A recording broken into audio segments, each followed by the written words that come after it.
Merhabalar, yeni videoma hoş geldiniz. Bu videomda Japonya'da ev kiralama hakkında bilgiler vereceğim. Ev turu yapacağım. Bunun öncesinde Japonya'da ev kiralarken benim ödediğim masraflar, maliyetlere değineceğim. Videonun sonunda, ev turunun sonrasında da ilk ayda gelen faturaları sizlere bahsedeceğim. Şu an ilk etapta Japonya'daki kiraladığım evin maliyeti hakkında biraz sizlere bilgi vereyim. Evimin şu an kirası 47.000 yen. 46.300 yen. İlk girişte ben toplamda emlakçıya 234.000 yen para verdim. Bunun içinde 2 aylık kirası, 1 aylık kira, emlakçının komisyonu, sigorta şirketinin 1 aylık komisyonu, onun haricinde ıvır zıvır sigortalar vesaire çok gereksiz masraflarla evi kiraladım. Toplamda 234.000 yen civarı bir ilk giriş parası verdim. Normalde bana 280.000 yenlik bir fiyat listesi çıkardılar. Bunun içinde yangın tüpü vesaire vardı. Ben dedim yangın tüpüne gerek yok dedim. Ben kendim getiririm dedim. Yani yazdıkları fiyatta yangın tüpüne 8.000 yende. Gereksiz pahalı. Ve Japonya'da ekstra emlakçılar haricinde sigorta şirketleri komisyon alıyor. Sigorta şirketleri bir nevi güvence. Emlakçılar onlar olmadan sizlere ev kiralamıyor. Özellikle yabancı olduğunuz için Japonya'da ev kiralamanız bir hayli zor. Çünkü burada yabancılara biraz farklı bir gözle bakıyorlar. Yani ırkçılık değil de yabancıları çok sevmiyorlar. O yüzden genelde ev kiralamalarına da bu yansıyor. Ben çok emlakçı gezdim. Kimisi yabancı olduğum için, kimisi Japonca konuşamadığım için, kimisi de tamamen keyfi nedenlerden dolayı ev kiralamak istemiyor. Bir form dolduruyorlar nezaket amaçlı ama sonrasında herhangi bir arayıp da olumlu veya olumsuz bir sonuç belirtmiyorlar. O yüzden bu evi kiraladım. Hadi hep birlikte ev turuna geçelim. Evin girişi bu şekilde. Burada hemen bizi Biz Malatyalıyız logosu ve benim adım karşılıyor. Kapıyı açıp içeriye adım atalım. Şimdi burada öncelikle bir ayakkabılık var. Burada çamaşırlar için kullandığım bir sepet. Onun haricinde şemsiye, ayakkabı çekici, anahtarları buraya bırakıyorum. Hemen burada böyle bir giriş var. Burada zaten yerden yüksek. Terlikleri, ayakkabıları buradan çıkarıp buraya geçiyoruz. Burada hemen bir çöp kovası var. Bunu koyabilecek başka bir yerim yoktu. O yüzden buraya koydum, biraz havada. Onun haricinde başka burada mutfakta koyabileceğim bir yer yok. Kapının dışı böyle. Bayağı bir eski. Şuralar özellikle pis. Yani eve geldiğimde pisti. Benlik bir durum değil. Şurada hemen bir buraları süpürmek için bir süpürgem var. Burada küçük bir buzdolabım. Onun üstünde mikrodalga. Şurası boş. Şuraya bir raf yapmayı düşünüyorum. Şu tarz bir raf, bunu ben almıştım. Ondan yapıp burayı biraz daha kullanım alanını genişletmek istiyorum. Hemen buraya gelince mutfak. Mutfak burası.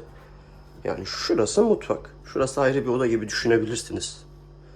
Burada tek gözlü bir elektrikli bir ocağım var. Bu çok sıkıntı oluyor. Sebebi de şu: yemek yaparken tek göz gerçekten işleri bayağı bir zorlaştırıyor.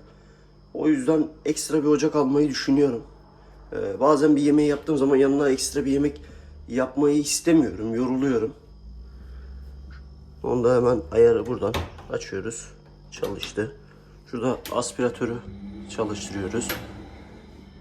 Buranın lambası. Hemen burada şunu da ben aldım. Ya çünkü dolap çok acayip dar. Bir şey, tabak sığmıyor mesela. Şu an mesela görünmesin diye oraya bastım da tabağı düz bir şekilde koyduğun zaman kapanmıyor. Buraya tekrardan ben kendim bir raf alıp koymuştum. Burada da çaydanlığımı, sürahiyi bırakıyorum. Genelde ayran yapmak için kullanıyorum. Ayranı seviyorum. Bunu tekrardan raf olarak, aynı zamanda bulaşık yıkadıktan sonra kuruması için aldım. Burası böyle çok küçük. Şu an geniş açıda gösteriyorum. Hemen bunu tekrar normal bir açıya alayım. Acayip derecede dar. Özellikle şu mesafe çok yakın olduğu için bulaşıkları yıkarken ister istemez de buralara su damlıyor.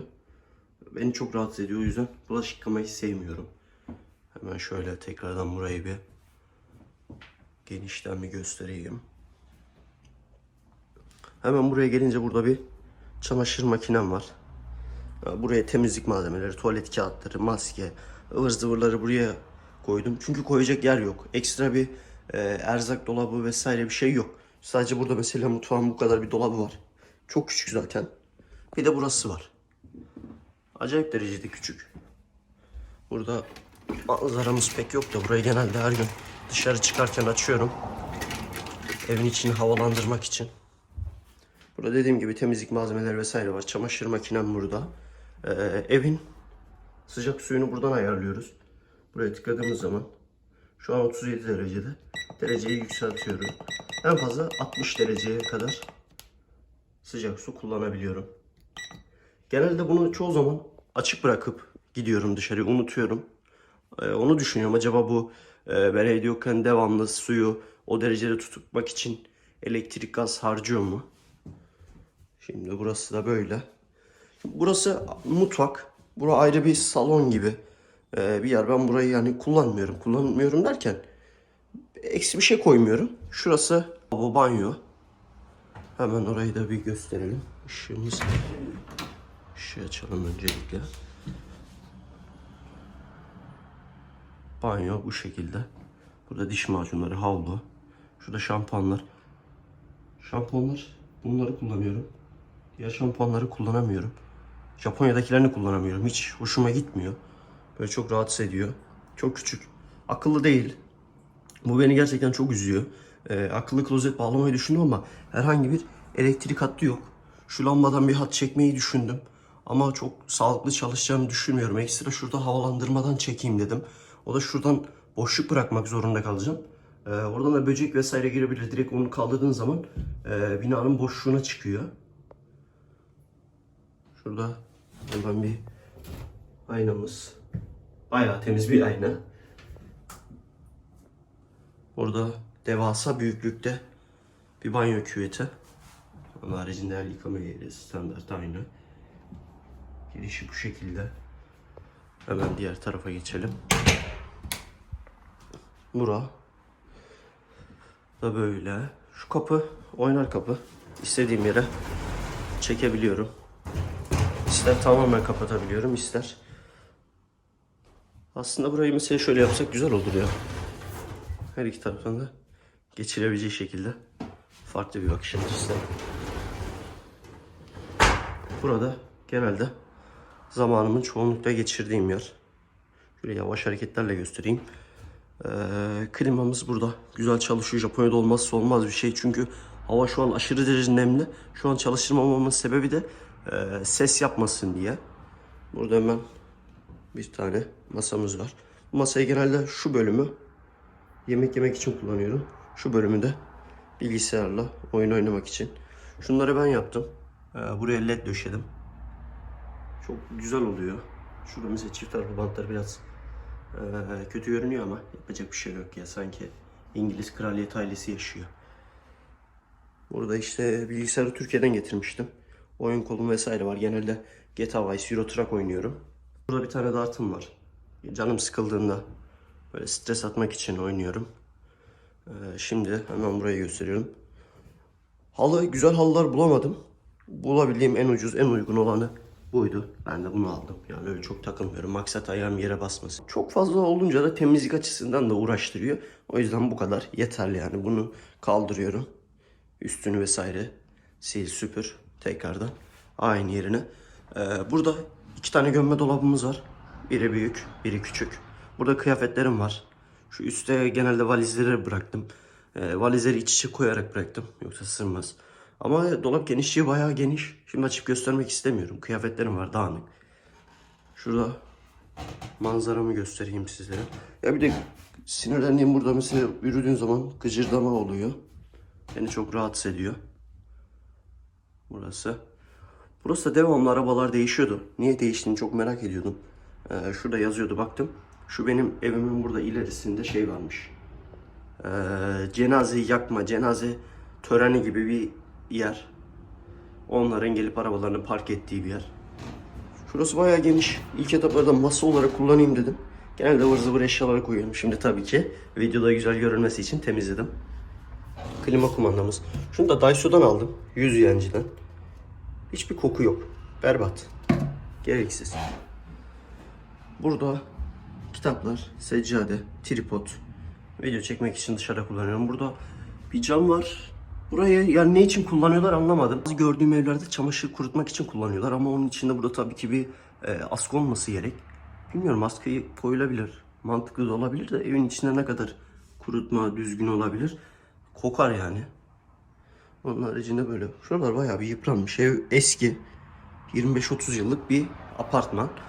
Burada çantalarımı koyuyorum. Burada geniş bir boşluk var. Şöyle evin içini genişten göstereyim. Yani ev bu kadar, daha fazla gösterebileceğim bir yer yok. Ev totalde 25 metrekare. Hemen şurada bir balkonum var. Burada normal perde vardı. Sürgülü. Ben onu kullanmak istemedim. Bu vardı. Bunu taktım. Bu da az bir şey şuradan kısa geliyor ama yapacak bir şey yok ya. Çok takılmamak lazım. Hemen şurayı göstereyim. Burada bir çileğimiz vardı. Kurudu. Bu da ne olduğunu bilmiyorum. Kurumak üzereydi, aldım. Bayağı bir yeşerdi. Şu an yeni yapraklar vesaire çıkıyor. Ama bunda dibi kurudu, uzun zamandır ilgilenemiyorum. Çünkü benim burada balkonda şu yan taraftaki şerefsiz komşunun çamaşır makinesine su basıyor. Yani buraya ortalama şuraya kadar su geliyor. Yani bir 5 santim civarı bir su geliyor. Uyarıyorum. Burayı bir tamir et diyorum. Emlakçımla görüş diyor. 2-3 sefer uyardım. Birkaç sefer de video çektim. Ya emlakçıyla görüşeceğim ya da ben direkt kendisiyle görüşeceğim. Kendisiyle görüşürsem güzel görüşmem. Burası balkonun manzarası. Şurada bir park var. Şurası da hemen bir gösterebilecek bir 7-Eleven market var. Balkonda yani bu kadar. Balkona çıkayım da bir balkon sefası yapayım diyebileceğiniz bir balkon yok. Balkona sadece çamaşırları kurutmak için kullanıyorum. Yani çıkayım da şöyle bir hava alayım hiçbir zaman demedim. Şunu da çıkardım koydum işte dışarıya. Geri yağmur yağdı. Saksı kirlerini tekrardan alıp içeriye koymak istemedim. Temizlemek ya da uğraşmak istemiyorum yani. Normalde onun yeri şurasıydı. Şuraya bir kalabalık etsin diye, çünkü boş yani. Şu an sesim bile acayip derecede yankılanıyor. Niye? Boş. Çünkü 25 metrekare. Gereksiz eşyaları evde de barındırmak da istemiyorum. Sadece kullandıklarımı koysam bana yeterli. Zaten şu ev bana acayip derecede büyük geliyor. 25 metrekare ama nasıl diyeyim? Şuraya yani olmasa da olurmuş yani. Gereksiz direkt mutfak burada olsaymış daha güzel olurmuş. Çünkü ev büyük olduğu zaman temizlemesi acayip zaman alıyor.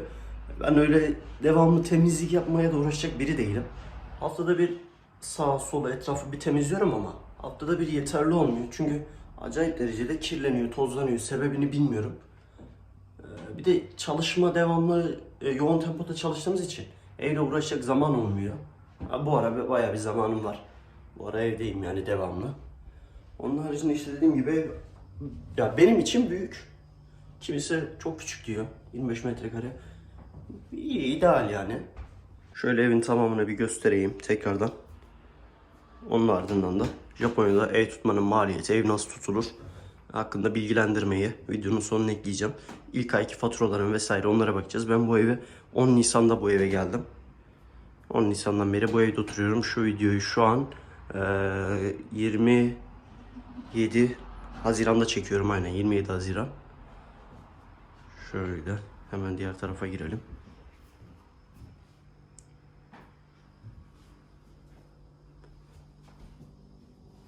Burada yine ev ıvır zıvır eşyalar. Burayı da şöyle genişten bir göstereyim. Yani mutfak şurası, tezgah biraz daha geniş olsa güzel olurdu. Kullanım alanı gerçekten çok dar. Ya şunu koydum, bunu koymasam işler çok zorlaşacak ama bunu koyduğum zaman da mutfak tezgah kullanacağım alan azalıyor. Mesela doğrama ıvır zıvır bir şey yapacağım zaman genelde gelip burada masanın üzerinde yapıyorum veya yere oturarak yapıyorum. Olmazsa olmazımız çaydanlığımız. Çay içmeyi severiz. Bunu da hemen yeri gelmişken bahsedeyim. Şimdi dolaplar ya çok pahalı değil ama öğrenciyim. Gereksiz masraf yapmak istemiyorum. Uygulamalar var Jimity diye. Oradan araştırdım. Bayağı bir yazdım.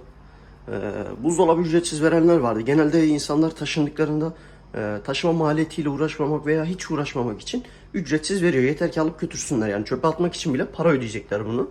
Ben de bunu oradan buldum. Bana söyledi 2 kişiyle gel taşıyamazsın dedi. Ben dedim 2 kişiyi nerede bulayım, tek gittim. Adam bana dedim bir ucundan tut taşıdık. Sadece en altta rafta kırığı vardı. Onu da yapıştırıcıyla yapıştırdım. Yani şu an güzel işimi görüyor. Olmazsa olmazımız mikrodalga. Ben mesela yemeği genelde toplu bir şekilde tencerelerde büyük porsiyonlarda yaparım. Onu soğutup buzlukta dondururum. Ve işten geldiğim zaman, acıktığımda hemen acil bir şey yemek istediğim zaman aç, bas içine, çalıştır ve ye. Pratik. Yani ev bu kadar. Hadi şimdi Japonya'daki masraflar, ev masrafları ve ev kiralama ile ilgili bilgilendirmeye geçelim. Evet, ev turunu izlediğinize göre şimdi faturalar hakkında kısa gene bir bilgi vermek istiyorum. Ev bu arada belirttim mi videoda hatırlamıyorum, 25 metrekare. Faturalara gelecek olursak da Mayıs ayında, yani Nisan'ın 10'undan Mayıs'ın 10'una kadar gelen ilk fatura, elektrik fatura 1255 yen. Su faturası 1727 yen. Gaz faturası, gaz burada tüp şeklinde. Yani normal herhangi bir doğalgaz satıyor tüpler. Onun da fiyatı 3414 yen. Şu an ikinci ayındayım. İkinci ayda gelen faturalar ortalama her biri üzerine 1000 yen koydu. Su faturası daha gelmedi. Yani elektrik faturası şu an bana 2500 yen civarı geldi. Gaz faturası da ikinci ayda 4400 yen civarı bir fatura geldi. Videomu izlediğiniz için teşekkür ederim. İlerleyen dönemlerde daha sık, daha özenli bir şekilde videolar paylaşmaya devam edeceğim. Şu an video stokluyorum. Bunları hep biraz biriktirdikten sonra haftanın bir günü veya 2 günü belirleyeceğim. Bu günlerde devamlı bir şekilde video paylaşmayı düşünüyorum. Yorumlarınızı belirtirseniz çok sevinirim. Videoyu beğenmeyi unutmayın.